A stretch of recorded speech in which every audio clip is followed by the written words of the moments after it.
Welcome to the milk bar. Welcome to the milk bar.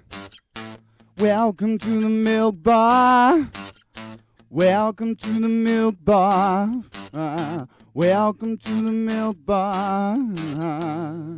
Welcome along to episode 626 of The Milk Bar. Jason Forrest here with you as ever. And coming up on this week's show, we've got music from George Windsor. I was having a chat with him about his latest work. We'll be hearing from personal trainer Marius about how you can get yourself in shape and use your diet to your advantage. Christopher Commander lets us know about Bard in the Yard, a brand new experience which can be with a bit of audience interaction, bringing some fantastic Shakespearean style work to the yard near you.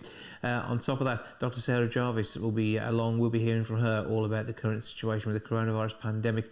And we're talking to Lazar Vuković all about his Boycie in Belgrade documentary. That's all coming up on the show this week.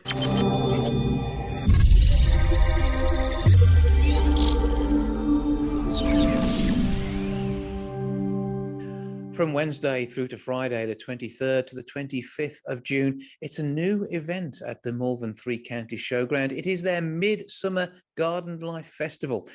Obviously, everything's been a little bit different over the last 12 months. This is a great way of getting us back into our gardens with some wonderful ideas. To tell us more, I'm joined now by the head of shows and commercial at Three Counties. It's Chris Eldridge. Good afternoon. Good afternoon. Hi, Jason.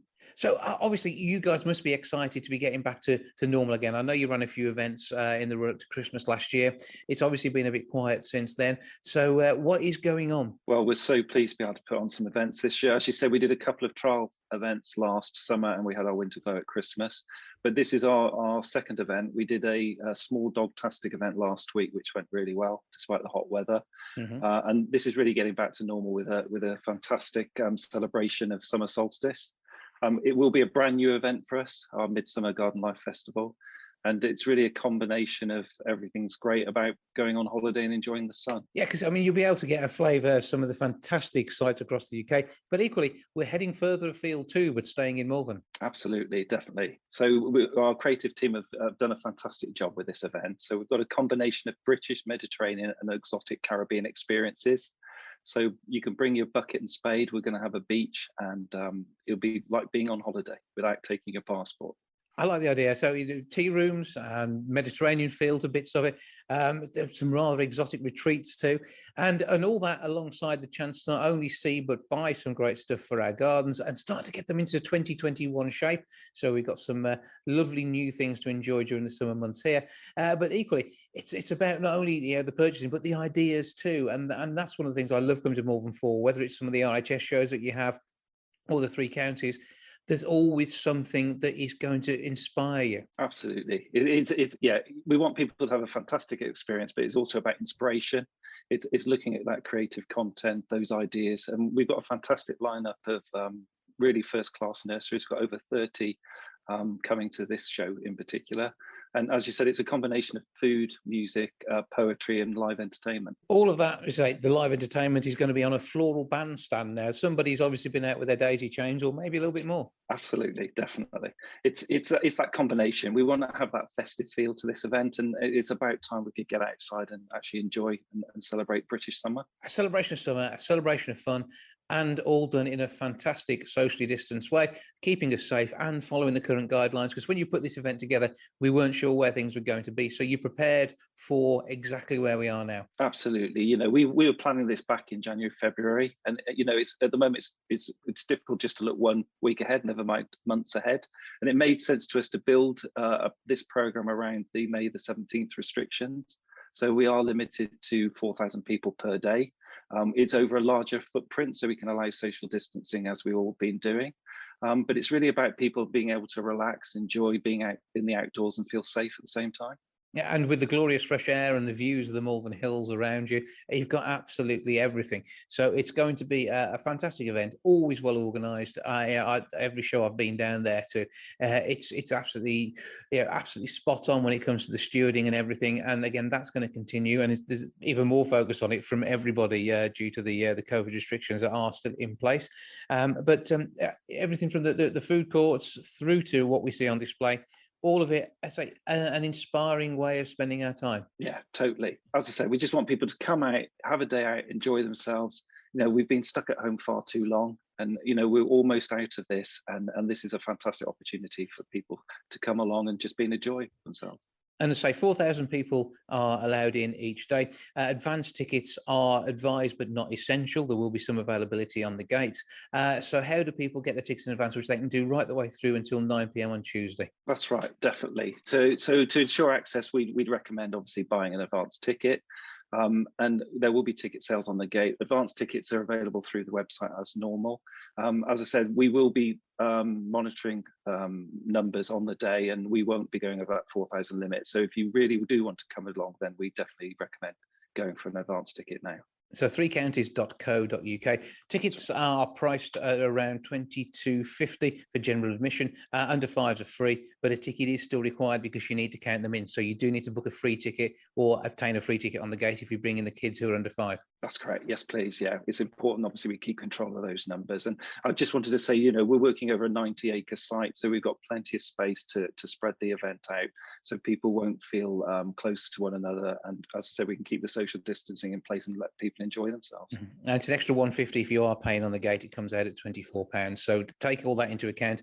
Book yourself in advance and know you've got your tickets ready to come along to what is going to be an absolutely fantastic event. And we've always get a load of people, not only travelling from the Wolverhampton and Midlands area, this bit of it, rather than the 3 counties down there, but equally you've got suppliers who come from our area too. So it is all about supporting local and certainly within our region, whoever it is that you're buying from down there. Absolutely.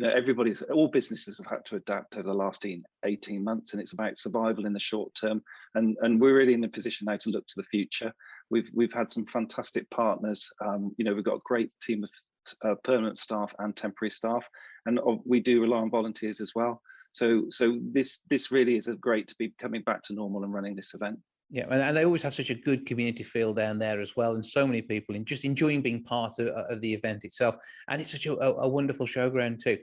So it is the 3 counties, threecounties.co.uk for more information on all the forthcoming events and to get your tickets in advance to make sure that you're on the list for the Wednesday the 23rd, Thursday the 24th and Friday the 25th, a 3-day Midsummer Garden Life Festival that's going to be hopefully a regular on the calendar, because I think there'll be room for it just about. You'll have to squeeze it in future years too. Absolutely. No, we're looking forward to welcoming people back to the showground. Oh, Chris, it will be absolutely fantastic. Looking forward to joining you down there for the Wednesday itself and seeing all that you have to offer. Chris Eldridge from 3 Counties Showground, thanks again for joining us. Yeah, thank you, Jason.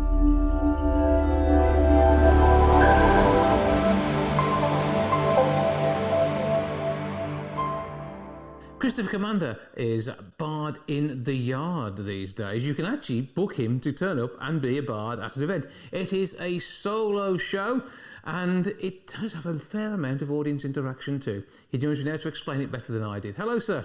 Hello. Bit more detail then. You love your Shakespeare. We know this from our previous conversations, but you're part of a big project, which is a national thing to bring bards to the yard. Yeah, sorry, it's my Shakespeare showing. I apologise. I'll push it away. Yes, so as you said, it is a one-person show, a one-person full-length performance that is brought straight to your door. So anywhere on this blessed isle that you live, you can book a bard, and one of us will show up at your house. You'll know who we are before before we show up. The ruff will kind of give the game away, potentially. Yeah. A random person dressed as Shakespeare comes to your home. And so the premise is fairly simple, in glorious simplicity. It's the early 1600s. There's a new king on the throne, King James I, and plague is running rampant. Sound familiar? And the new king is demanding a new play from the bard. But Master William Shakespeare is stuck for inspiration. He's trying to write a comedy in these times of plague. And there's certain threats that the king is holding over his head. Heads on spikes, basically. Tried to make a pun, couldn't figure one out. And also, he might withdraw his patronage from Shakespeare's company. So, Shakespeare has come to you for your help. He needs your help writing this new play. And that's one of the best parts of this show, is this show doesn't work without an audience. It is based in the fact that Shakespeare requires an audience. It's based in the fact that when it comes down to it, this show is truly about rekindling that connection that we have as human beings. That's part of the brilliance of this show. Victoria Baumgartner wrote this piece, who is also our director, a wonderful human being, and she's written this piece that connects with all of us on so many different levels. Us as creatives, as actors, because there are as many bards as there are places, you can get one of us into your town. It means that we connect as actors and creatives with the show in different, unique sort of ways because of how well Victoria's written it. And so will an audience. An audience can see it an infinite amount of times and connect to it in different ways. And that's a credit to the wonderful people, wonderful actors working, myself included, and but also mostly a credit to Victoria's writing. And it's a piece that shows William Shakespeare's life, how he is right now. It's before he retires, so he has a reasonably successful repertoire, if he doesn't mind saying so himself. And as I said, he's stuck for inspiration, so he needs your help, so he's come to you. But it's more than that. It's a story about love and grief and all of the stuff that we are dealing with in our current time of plague.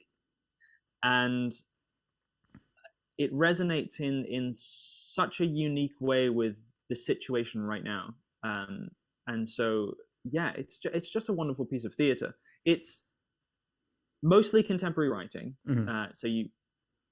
So for the lay audience who isn't so familiar with Shakespeare, it's not going to be jarring for them. You don't have to be scared of Shakespeare to see this show.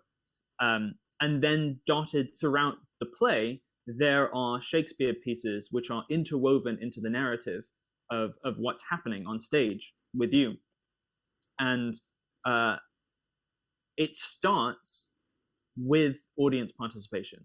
The show will not be what it is without you. But not that sort of audience participation which puts people off. The sort where you feel that you've contributed, not the bit where you feel humiliated. It is fun. No. It's audience interaction rather than participation. You get to sit in the comfort of your grass, and we get to be up on stage dealing with the heat of the audience. It's a collaborative piece. It really is a collaborative piece between the actor and the audience, as any show really should be. But it's so well crafted, and it's also just a lot of fun to perform. But it's one that's going to test you as a performer, because every time you do this, number one, it's going to be different. Number two, you have a different type of interaction because the audience, I'm not trying to put you off, but it's going to be a different type of interaction because the audience is going to interact differently.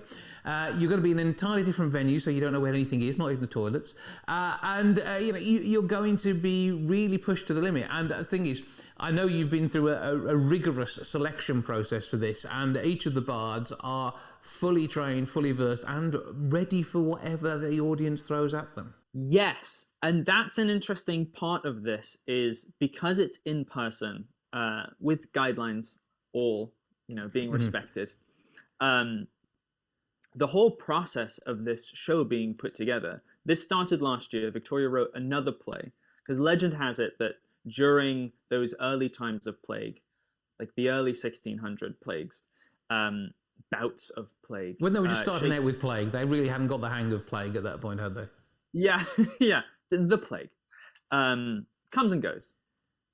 And legend has it that Shakespeare wrote some of his best work during plague, one of them being King Lear, one of them being Macbeth, and a few others are attributed around that time period.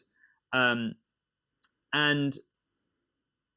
you can feel that in this play without giving anything away.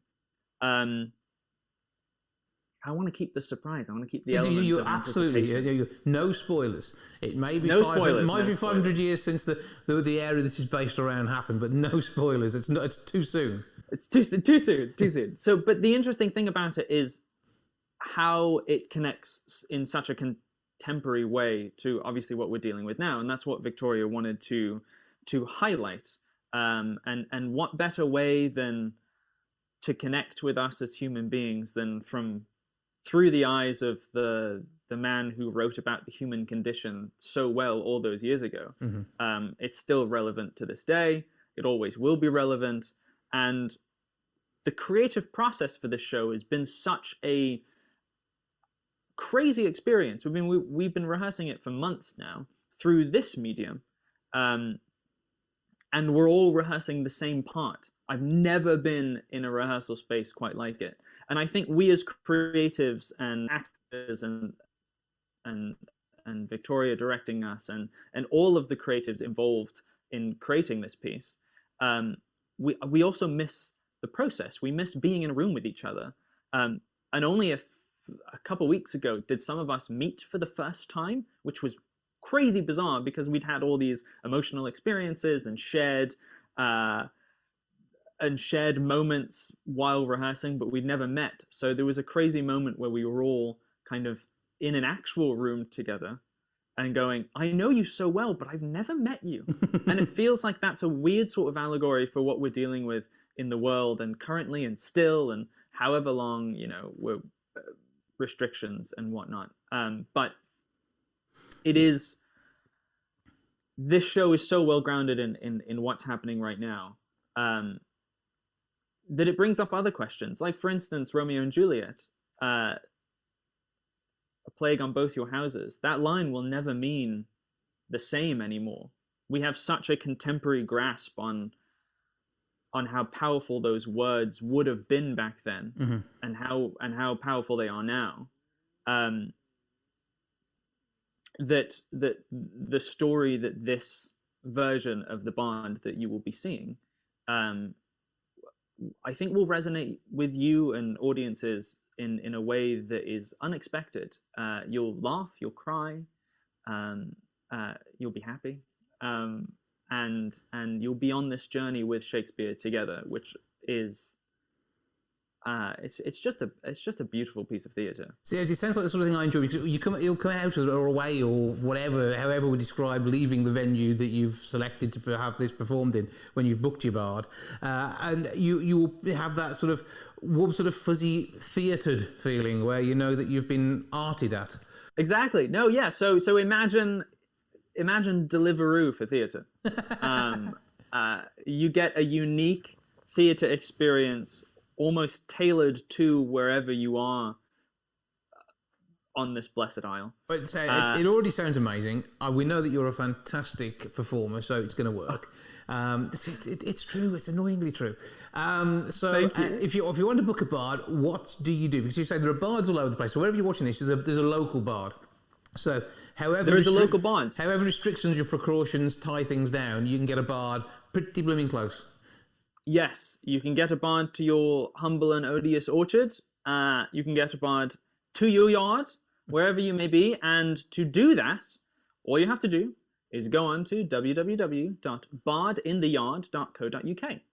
And then you go on to book a Bard, and then there's a form that you fill out.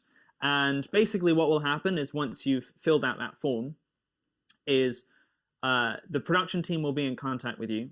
And which, by the way, helped this run so smoothly. We literally couldn't do this without them. And you fill out the form. You get sent which Bard will be sent to you. And we will get sent who we are going to. So the same sort of thing about Uber. You get sent who your Bard's going to be, who's going to be driving the show. And also so you know who's going to be showing up at your house. And yeah, so wherever you are, bardintheyard.co.uk, and book a Bard, and it might be me. Yeah, I might show up at your house. Mm-hmm. Midlands-based Bard. So you're sort of covering East and West Midlands, aren't you? Really? Yes, there are Stratford Bards as well. We all have our sort of dominions, mm-hmm. Domains. Dominions. Domain works. I think that's what it used to be before the internet stole that word. Yep. And And so, yeah, you'll be sent someone, and obviously it will depend on our availability. But for the most part, if you're in the Midlands and you're thinking of booking a bard, you might see this face. You might see my Will is very excited to meet you. And yeah, it's just very exciting. It's good to be doing theatre again. It sounds absolutely amazing. And this could be a garden party, a school, church, theatre, mosque, Gurdwara event that you want to have and have a bit of bard at it. Yeah. Sounds good to me. I'm already completely convinced. So the web address is bardintheyard.co.uk. Book a bard. Can you express a preference for a bard, or do you need to see availability? There's a bit that you can do notes. So if you specifically want me, it will come through the production team. And if I'm sort of aware of who you are, if you send me a personal message, there's a chance that you'll most likely get me. Mm-hmm. If you really want me to come to your house, I'm sure we can make it happen. So all the cost and details are available online. You can find out all the details there. And you can enjoy some fantastic bard-shaped fun in the comfort of your own personal surroundings and be socially distanced from those that you need to be and close enough to the ones you love. So it sounds like it's an amazing way of doing it. Chris, great to speak to you. And if people want to find out more about just you, what are your details? You can find me on Facebook at Christopher Commander. You can find me on Instagram at Christopher Commander. Currently posting a lot of Bard in the Yard stuff. So if you want to see like behind the scenes stuff, you can follow Bard in the Yard on Instagram as well. And but yeah, you can find me on most socials by just searching Christopher Commander. You'll see me either dressed as Shakespeare or it'll just be my face. You'll know. It'll be me. That face could be there. Chris, always a treat to speak to you. Thank you for joining us, and we look forward to maybe seeing you being a bard somewhere near us soon. Please, always a pleasure. Thanks for having me.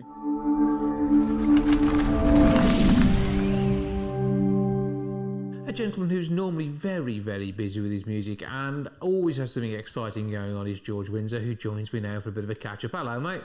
Hello, thank you for inviting me back on. Well, it's always good to talk to you, and there's always loads going on, and although we haven't got a brand new song to play at the moment, there's shed loads in the pipeline. There is absolute. Do you know what? It's quite funny because I was not last night, the night before. I was thinking to myself, what have I got going on at the moment? And then I was like, there's quite a lot actually. But then everyone was like, but where's the track? And I was just like, yeah, I know, it's coming, don't worry. But yeah, surprising. Okay, so what are you working on? What's the order of things? So we're writing an album. I've been writing an album for the past year. But we have got new music coming out in September. So we're actually giving a month now. I can't give a date, but I can give you a month.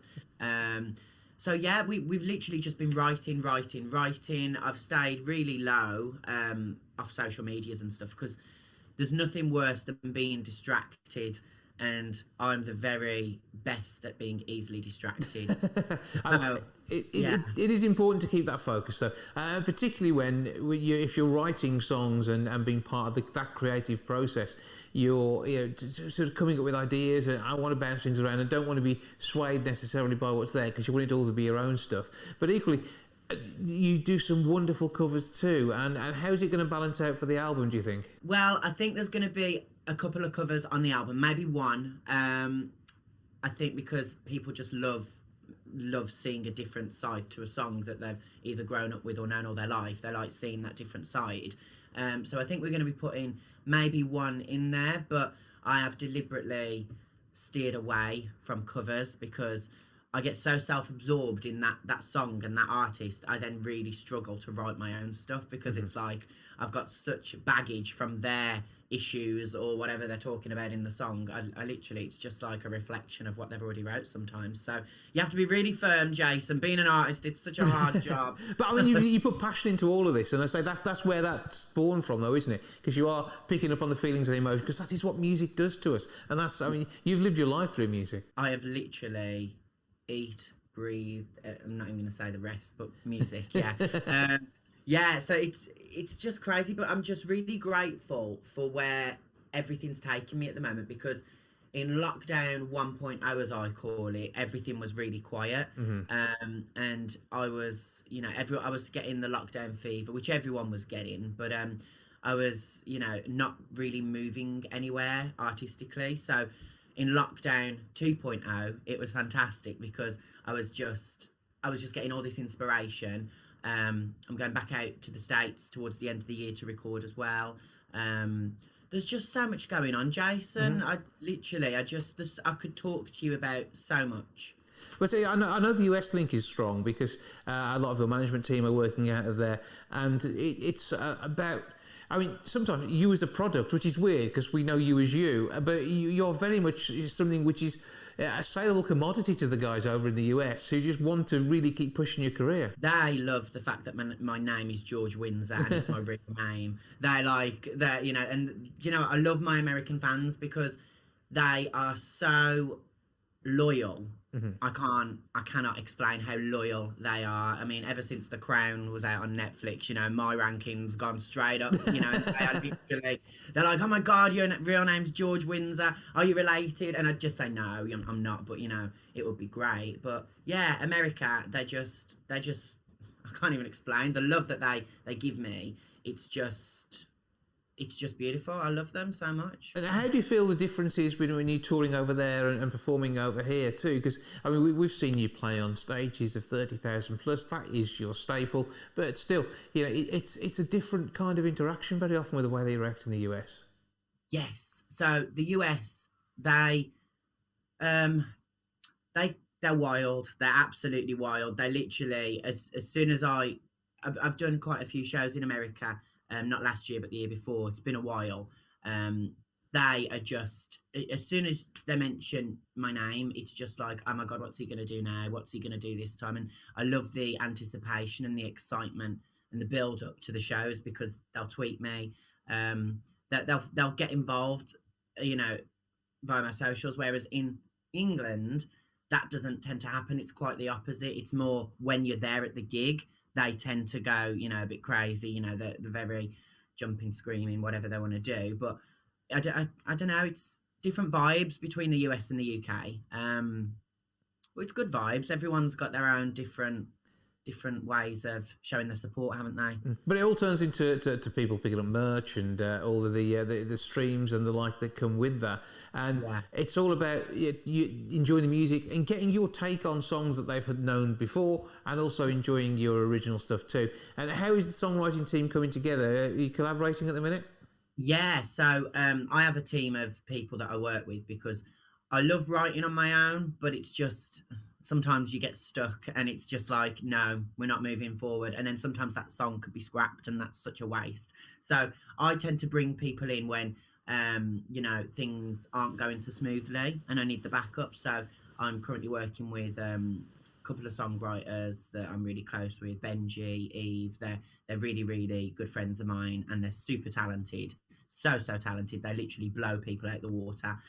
They have been, you know, back and forth with me, listening to how I'm feeling, because it's not just about writing a hit song. You know, as an artist, it's about taking your feelings into account. How can you, you know, put your message out there so that people can apply it to their own experiences without it being too generic or too specific? Or, you know, you've got to find the balance, but at the same time, not trying to people please, getting your feelings out there as well. So Benji and Eve, when they're with me and, you know, I can come into the studio either really angry, really upset or really happy, you know, they take advantage of that energy with me. We write it down and then we come up with usually something amazing. So it's great.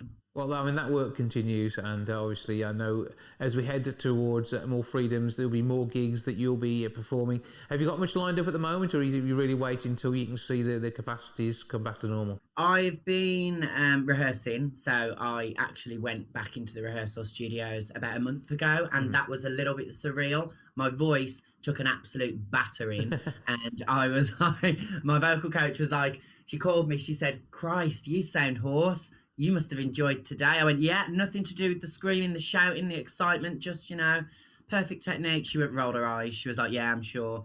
So, yeah, we got loads of, you know, writing sessions coming up, but touring, that I think is going to start, I think February. We've got some dates for February. You've got the work on the album to do at the moment. We really probably haven't got time to be out there enjoying yourself. We're starting in Wales, actually. Yeah. So I'm really excited to go down Wales because, again, They are just crazy. Some specific areas I find have their crazy people, and Wales, they just really lighten the mood, should I say. Well, that's going to be absolutely awesome in itself. Right, now, I think we should take a track. I know we've got nothing that's sparkly and new, but what have you got that's a favourite from recent releases that you'd like us to give a bit of a spin to now? Well, I've been doing a lot of TikTok covers, as you've seen. So I think at the moment, my TikTok channel, that's kind of, the thing that I'm spending a little bit more time on. And there's loads of covers on there. There's stuff like Pat Benatar, there's, the Bowie stuff, there's the Rag and Bone Man stuff. There's loads of different things. But if you're going to play a track, I'd absolutely play the Tainted Love track. Okay, we will do that. Meanwhile, though, we need details of all the socials, including the TikTok, so people can track you down, keep following what's going on, and be ready for when it really does all start big time once that single's released in September. All my socials are at I'm George Windsor. I am George Windsor. So you can get the details, the information, the updates, and the outfits, and everything else there. It will be an absolute treat. George, you're a star. I will talk to you just ahead of the single release, if that's okay with you. Absolutely. You'll be one of the first to get the preview, Jason. I'll be looking forward to it. See you soon. Have fun and keep writing. Thank you so much. Sometimes I feel I've got to run away. I've got to get away from the pain that you drive into the heart of me. The love we share seems to go nowhere, and I've lost my light. For I toss and turn, I can't sleep at night. Once I ran to you, now I'll run from you. This tainted love you've given, I give you all a boy could give you. Take my tears and that's not nearly out. Take my tears and that's not nearly out. Tainted love. Tainted love. Tainted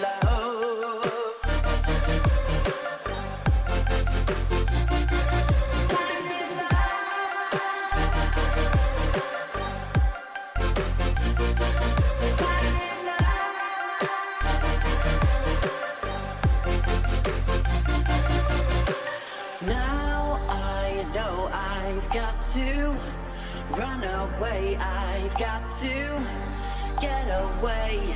You don't really want any more from me to make things right. You need someone to hold you tight, and you think love is to pray, but I'm sorry, I don't pray that way. Once I ran to you, now I run from you. This tainted love you've given, I give you all a boy could give you. Take my tears and that's not nearly out. Take my tears and that's not nearly out. Tainted love. Tainted love.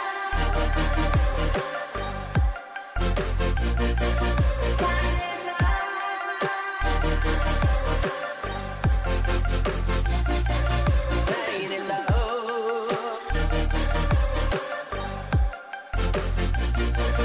Tainted love. Sometimes I feel I've got to run away. I've got to run away. I've got to run away. I've got to.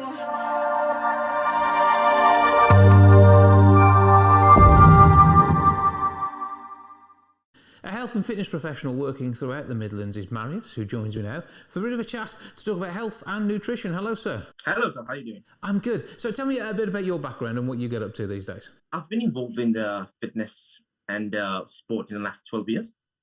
I've started to pay attention to this because of the fact when I was in school, people used to laugh on me. I used to be overweight. And that kind of like put me into a position where start thinking about what I want to do, and I wanted to change people's opinion. And then I just started to do some body weight workouts home, and a basic, a few workouts with gymnastics, something really simple. And then I've noticed a few changes in the first 2 years. Mm-hmm. I've noticed a big improvement, not just in the way I look, but as well, those opinions were gone in terms of negativity, in terms of pointing the fingers towards me. And then I thought to myself, this actually helped me, and I don't think I'm going to let it go. Now, I mean, you don't have a typical Midlands accent. I know you live over in Warsaw. What brings you to the region itself? After I finished my exams and high school in Romania, right, I decided to do something different. Mm-hmm. And I have family living in Scandinavia, which is Sweden, mm-hmm. right? And I decided to jump into the unknown and then go with them. They obviously bought a house, and they requested my help in terms of renovating, in terms of doing the housework. And I said, why not? And in the same time, I decided, let's try to adapt here. Let's try to start something here and grow my fitness potential, and let's see where this can get. Unfortunately, the area and the fact that was so limited when it comes to jobs, when it comes to possibilities to start up, even though Sweden is absolutely a phenomenal country, mm-hmm. It was like a dead end for me. And then I had a few friends in the UK, right? And then having a chat with them, speaking about fitness, speaking about possibilities, studying opportunities, they said, your English is really good. You studied for how many years? I said, for about like 10 in Romania. And I said, okay, that's great. What about coming in the UK by yourself on your own at 19 to grow your fitness potential on here? And I said, yes, why not? And so when I was 19, 3 years ago, I literally came for the first time in the UK. And just because my English is probably very good because I've studied it, just the accent is the thing that I'm trying to adapt. Mm-hmm. So that's the background. I'm sure it's not an issue. So your English is absolutely fantastic, and for anybody who can speak a second language as well as you speak that, it's absolutely amazing. So it's not going to be any communication barrier at all when it comes to working with clients. And you're working with a number of people, not only in your local gyms here in the Midlands, but also further afield to the work that you do on Facebook and Instagram. And I know you like to share inspirational messages and quotes and conversations. And although you say you were picked on for your weight when you were younger, no one should ever feel bad about themselves, whatever weight they are. But the goal is to be as fit and healthy as possible, and that will make you feel good in yourself. Exactly. So where do you go from here, and how do you work with a client? What do people do if they're trying to find you?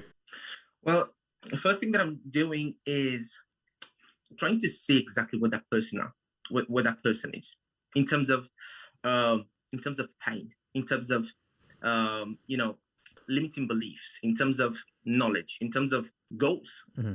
And from that position, I'm trying to adjust. I'm trying to indicate. I'm trying to pre-frame a program. I'm trying to make them not just feel served, but as well, I want them to give I want to give them the knowledge and the fact that they don't have to give up on the things that they love in order to look exactly how they want to look like. Mm-hmm. When it comes to a healthy life, when it comes to fitness, when it comes to a good nutrition, it's all about balance. And so we all have things that we love, even though they're not healthy. Like, look, for example, last night I had my cheat meal, right? I had some fries, I had a burger, which means this is not like, in terms of commitment to my goal, and in terms of looking at the fact that I want to compete in bodybuilding, that's not going to help at all.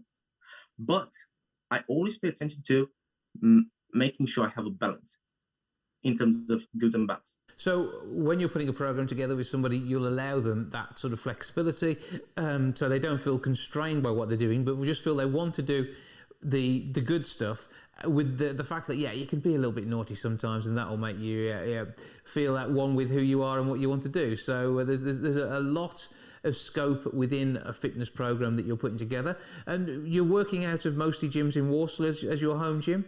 I have... in my online platform that I'm coaching people, I have people from 2 countries at the minute. One is Romania and one is Sweden. Mm-hmm. I took my parents as well inside the fitness program. They're doing absolutely incredible. I'm not just saying this because they are my parents, but in terms of commitment, I'm really happy with the progress that they have made. So I'm having clients in Romania in my online coaching platform, in Sweden, and obviously in Warsaw, which is the in-person training. And so you're working with people there, and you can work throughout the Midlands as well. I know that we talked about other gyms that you've been able to use at different sites, and you keep track of the local gym culture, don't you? And keep in touch with many of your colleagues who work in the same line of work. It's a good thing as a coach to be able to explore a little bit the gyms, not just in Warsaw, but probably nationwide. If it's to give an example, probably Birmingham is going to be an area where the gyms are going to be incredible. Mm-hmm. And having the chance to network with such people, it gives you an opportunity, it gives you a boost, it gives you a plus, it comes with something new, and that's a good thing. Mm-hmm. We'll have to get you over here in Wolverhampton as well and check out what you see going on there too. But to say, Warsaw is your normal base at the minute. But as you said, you can work with anybody anywhere. And how does it work if people do want to then get in touch? I take it they check you out on Facebook and Instagram? Yeah, exactly. That's going to be the easiest and the first thing that, in most of the cases, people are going to do. Like what I found is that clients in general that I have never spoke with before, usually they reach out to me on Instagram or Facebook. Okay, so where do we find you on there? That's going to be literally my name. It's going to be Marius Ioanid, Ioanid.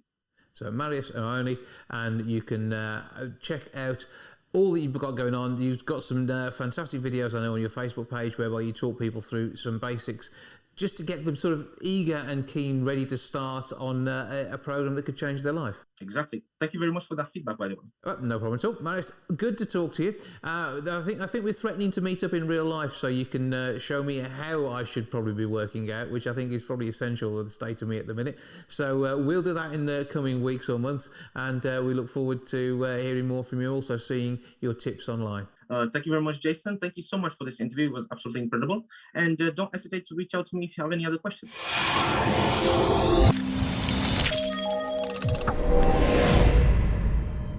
With the vaccine programme and the potential easing of restrictions moving out now into July, obviously we need to make sure that as many people are protected before we can go back to normal-ish day-to-day life. To tell us more, I'm joined now by Dr. Sarah Jarvis. Hello. Pleasure as ever to be with you. Always good to talk to you, and nice to have a little bit of a catch-up surrounding some good news at the moment, as over 18s are now eligible to book their vaccine slots.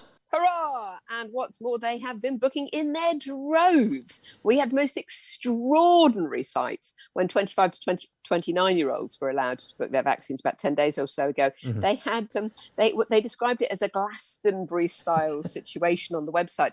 Over 500,000 vaccines booked in 5 hours. It is extraordinary. My experience is that my patients are chomping at the bit, including the younger ones. And actually, there's really good national data coming out saying, 90% of younger people recognise that actually this is not just for other people. Yes, of course, if you are over 18 and you have your vaccine, you are more doing your bit to protect the rest of society, to protect all of us, than you are to protect yourself, because you are less likely to get seriously unwell. You are less likely to die. But even if you are younger, do not underestimate long COVID.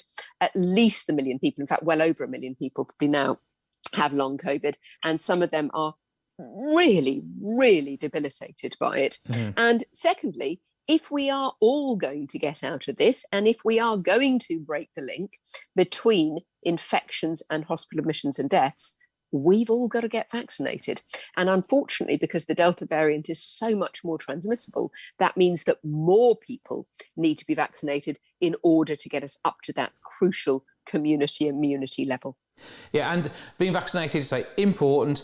But not too much of an inconvenience. After both my jabs, I did feel like hell for a day. My temperature went sky high and then calmed down. But that's just a tiny blip in your life compared to the potential of spreading the virus.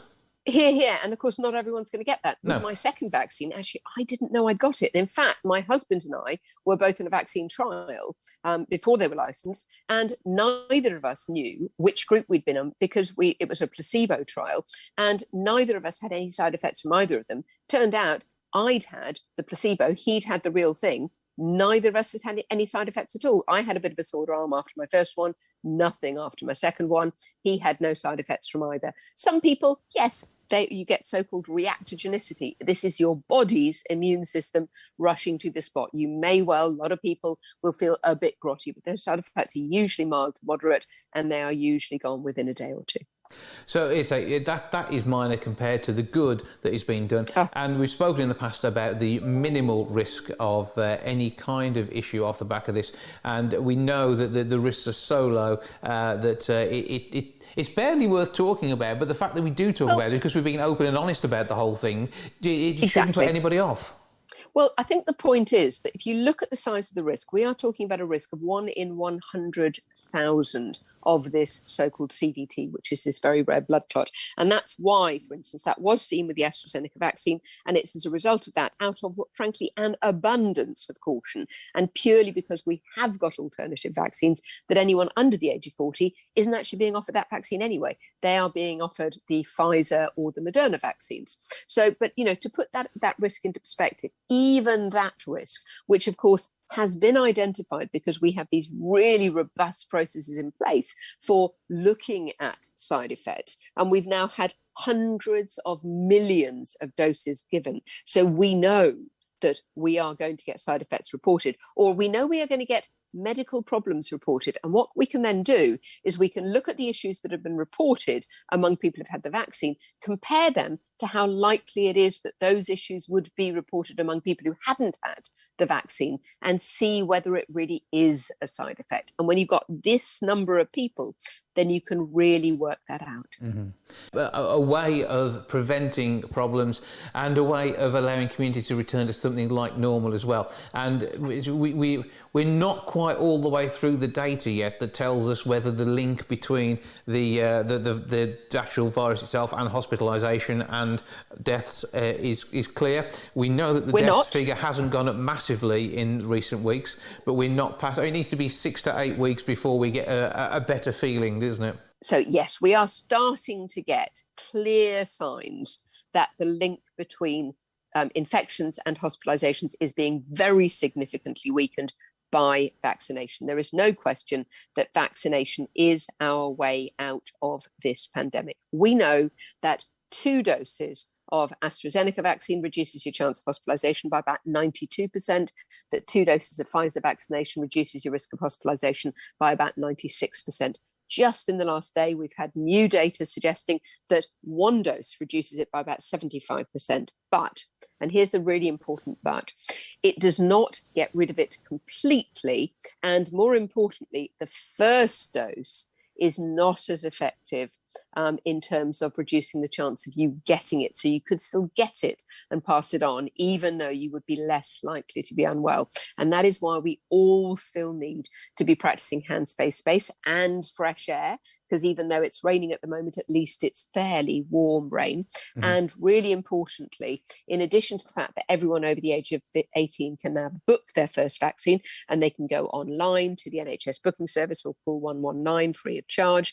But in addition, anyone over 40 who's had a first vaccine and is due a second one 12 weeks after their first, you can now go online and book your second vaccine at 8 weeks rather than 12. And if you go onto the NHS website, you can see earlier appointments that are available before you cancel your original one. So you can check all of that online. And I say the lateral flow test is our friend as well, because making sure we're getting tested to see whether we have non-symptomatic COVID or coronavirus is again vitally important to make sure we can help fight it and avoid passing it on. It absolutely is. So we're encouraging everybody to continue to get lateral flow tests because, as you so rightly say, this is for people who don't have symptoms, who otherwise would be out there, particularly because the Delta variant is 60% more transmissible. The lateral flow tests are not as effective as the PCR tests at identifying whether or not you were infected, but they are really pretty good at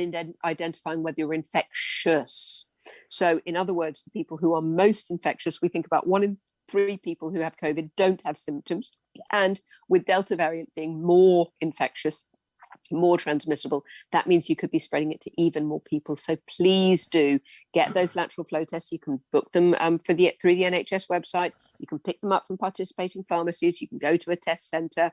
All of those things, and that will reduce the risk of it being spread around the community. Yeah, and anything we can do to stop this moving about. And the self-isolation rules are still in place, aren't they, if you do get tested as positive? Yes, they absolutely are. They are looking at whether you might not have to self-isolate if you have been in contact, if you have been double vaccinated. That's not in place yet, but interestingly, they're doing a pilot at the moment to see how effective it is because we know that 2 vaccinations provide such good protection against getting it. So what they're saying is it's possible that going forward, you may be able to do lateral flow tests every day rather than self-isolate, but not there yet. That is coming. So we'll see how that moves on. But this is all part of our very much a roadmap out of the lockdown and everything that has been going on over the last nearly 18 months now. It's not far off all of that. And so things have moved on so far. I mean, to have lateral flow tests that you can just have in your home and do and test on your own is just a brilliant way of having some sort of confidence you're not going to pass something on. Yeah, absolutely. And of course, if you end up in a surge area, in an area where they have high levels, then we do encourage people to get their PCR tests for free, whether they have symptoms or not, because that can allow testing to go on behind the scenes to get the genetic fingerprints, see what's happening with these cases. We also, of course, encourage them to do all the other things everybody should be doing, getting the vaccine when it's offered, keeping 2 meters apart from people you don't live with, if you possibly can, trying to meet outdoors rather than indoors. But in addition, if you are in an area where they have high cases, so in other words, a high rate where they're doing surge testing, then we encourage people to minimise travel in and out of those areas. Mm-hmm, absolutely. And what are all the details if people do want to pick up more information, of course, to get tested and to get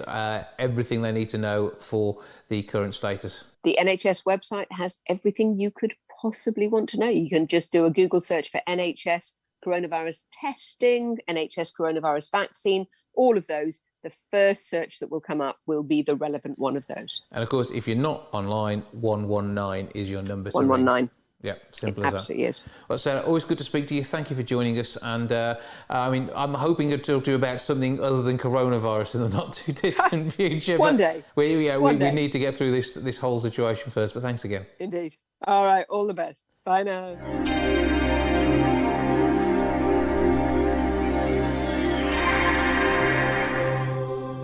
Only Fools and Horses is apparently massive in Belgrade. Why is Serbia so keen on a fantastic, admittedly British comedy? To find out more, I'm joined now by the director of a documentary which takes Boycie out and about in Belgrade, Lazar Vuković. Good afternoon. Hi, good afternoon. So, Boycie, absolutely amazing character in Only Fools and Horses. John Challis, who played him, really knows how to bring a comedy role to life. Now, this all helps when it comes to the comedy transcending language barriers and, of course, sometimes the translation that we get. So how does Only Fools work in Serbia? Is it all translated, or do we rely on the fact that most people outside the UK speak better English than we do? No, I mean, it's you'd be surprised, but it's one of the rare shows out there that's just subtitled. So, everybody managed to learn English, I think, by watching the show. And what's really amazing is how this show it's the number one watched sitcom in that part of the world. The first time I went there, I must have been around 15 at the time. Yeah. I think it was 2001 or something like that. And the first English phrase I heard was "lovely jubbly." And I said to them, I said, "Hold on a minute, where did you learn that?" And they said, "Oh, we've got this. We watched this TV show. They called it the translated title, which is Muchke, which it means only fools and horses, basically, or it means dodgy business, shall we say?" Mm-hmm. And then just kind of I learned how popular it was in Serbia. I really couldn't believe it. So at which point did your family head over to the UK from Serbia? Because you're British Serb, but you're basically the British contingent in the family. Yeah. So my mother, God rest her soul, she came when she was only 12 to the UK because her father, my grandfather, came to work in the steelworks. And my father, there's a funny story behind it, but he met her by, I guess your pen pals in the 60s and 70s. Mm-hmm. And so instead of emailing or messaging, it was old-fashioned pen and paper and stamps. And my mum used to sing in a church choir, and he seen her picture in a church magazine and kept writing, and she never replied. And my grandmother kind of twisted her arm and said, well, out of courtesy, at least, reply nicely. And my father, he got the chance, the one reply back, and I guess he never looked back. In a few weeks' time, he was well, not a few weeks' time, but within a few months, he was in the UK with the wedding ring ready to propose.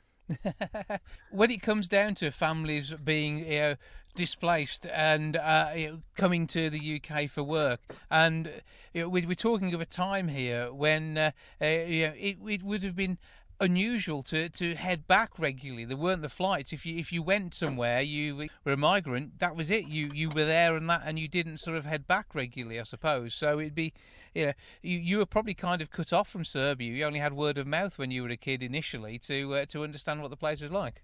Yeah, exactly. When I was, growing up, of course, you had the terrible kind of times with the war and a lot going on in the 90s.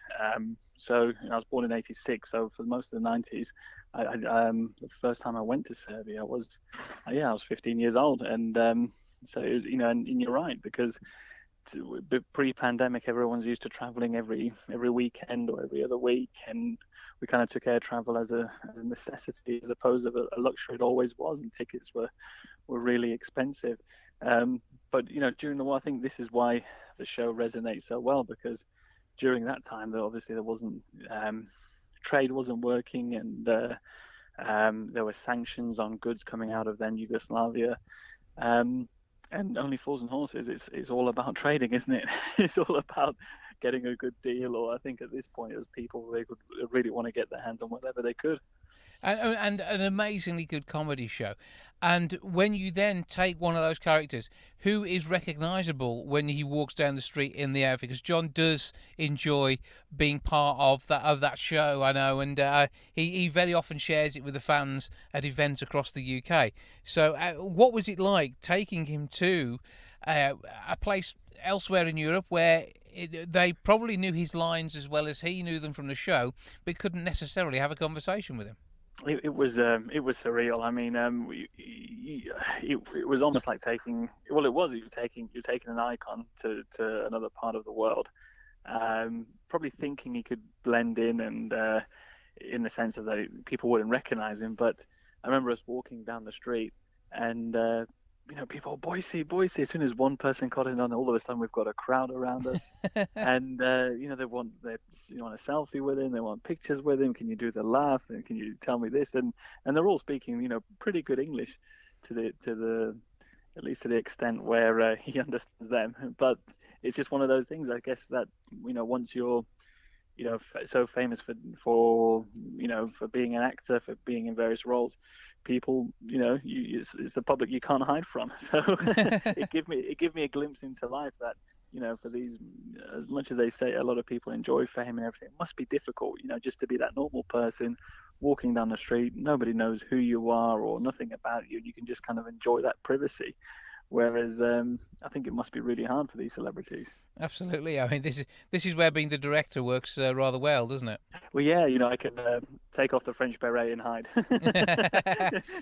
So, I mean, did you pick up any used cars when you were over there to try and sell back on the UK market? I know it's a bit tricky swapping the steering wheels over, but there's got to be some money to be made there. Boycie would be up for that, they sold like hotcakes.